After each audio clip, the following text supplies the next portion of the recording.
प्रभाग क्रमांक 5मध्ये आपण ज्यावेळेस फिरत होतो त्यावेळेस आपल्याला काही नागरिक भेटले. आपण त्या नागरिकांची व्यथा ऐकून घेऊया. दादा, काय नाव तुझं? गणेश गुलाब नेरकर. नेरकर, काय तुझं राहिलं कुठे तू? इथंच पाठीमागं. इथं बघतेमाळ्यातच? हो, बघते म्हणत. बरं, तर ते पायाला जखम आहे वगैरे काय झाले? हे कुत्र्यांमुळे पडलोय. कुत्र्याने झेप मारली अंगावरती, तेव्हा पडलोय. कधी झाले? हे 4-5 दिवस झाले. 4-5 दिवस झाले. कुठून कुठं चालला होता आणि त्या वेळ काय होती? वेळ होती संध्याकाळची. वर रस्ता वल्ला होता, चिखल वगैरे होता. घरी येत होतो, येताना कुत्र्याने अंगावर झेप मारली. बरं, तर पडलो. मी एकटाच होतो तेव्हा. एकटा होता. आता किती कुत्र्यांनी तुझ्या वरती झेप घातली? किती कुत्रे होते त्यावेळेस आणि तुझ्या सोबत कोण होतं का? नाही, माझ्या संग कोण नव्हतं, मी एकटाच होतो. 3 कुत्री होती, 2 पिल्लं होती, 1 मोठं कुत्रं होतं. तर त्यांनी अंगावर झेप मारली. झेप मारल्यामुळं तोल गेला, मी पडलो. पडल्याच्या नंतर काय झालं? पायाला लागले? पायाला लागले टाके वगैरे, पायाला पायी सुजलाय. मला 4 दिवस चालता येत नव्हतं, काही नव्हतं. किती टाके पडले? 3 टाके पडले. हो. मग आता जे आज मनसर नगरपंचायतने कुत्रे पकडायची मोहीम चालू केली, तर ती तुम्ही काही तक्रार केली होती का नगरपंचायतकडे या विषयाची? हो, केली होती.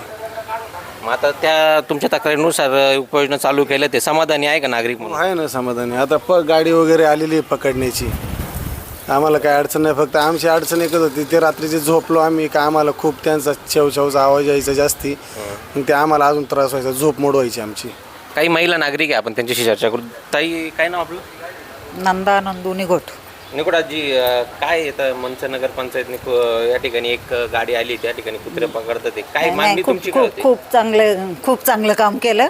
ते आमच्या इथली कुत्री पकडून नेतात ते ना, ते खूप चांगलं काम केलं. कारण आमची पोरं रात्रीच्या कामावर नाही येतात. रात्रीची कुत्री गाड्यांच्या मागं लागतात, मोटरसायकलच्या पाठी मागं लागतात. माणसं रिकामी चाललेली असली तरी 2-3 माणसांना इथनं जाताना त्यांनी धरलंय. तर कामाला बायका येतात इथं घरकाम करायला. ते 2-3 त्या मंदा बडे त्या बायकांना त्या कुत्र्यांनी धरलेले आहे. किती कुत्रे अंदाजे तुमचे? 10-12 कुत्री आहेत आमच्या इथं.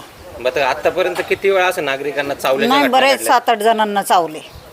7-8 जणांना चावली ती. त्याच्यामुळं रात्रीचं कोणी यायचं, दिवसा पण यायचं म्हटलं का लोक फोन करतात, तुमच्या इथं कुत्री आहे बाबा, भीती वाटते यायची. मग आता एवढी तुमचे थोडा आउटसाईड एरिया पडतो, इथे एवढी कुत्री वाढण्याचं कारण काय असू शकतं? नाही, आता ते एक कुत्री, तिला 7-8 पिल्लं झालेली, परत दुसरी अशी वाढत गेलीत. आणि इथं काय त्यांना कुणी पाळलेली नाही कुणी खायला घालत नाही, काही नाही. रस्त्यावर टाकलेल्या कचऱ्याच्या पिशव्या घेऊन येतात, खातात, बसतात इथंच. आणि मग आता जी कुत्रे पकडण्याची मोहीम नगरपंचायतने हाती घेतली, तुम्ही काही तक्रारी केल्या होत्या? हो, तक्रार केल्या होत्या. 2-3 वेळा तक्रार केल्या होत्या नगरपंचायतमध्ये. कोणाकडे? लक्ष्मण भक्ते, संदीप नगरसेवक, त्यांच्याकडे तक्रार केल्या होत्या. 4-5 वेळा केल्या होत्या.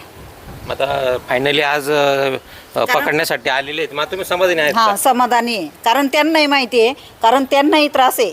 आम्हाला माहिती आहे त्यांनाही त्रास आहे तो कुत्र्यांचा. आमच्या बाजूलाच ते जवळच, म्हणजे पलीकडच्या साईडला राहतात ते, त्यांनाही त्रास आहे.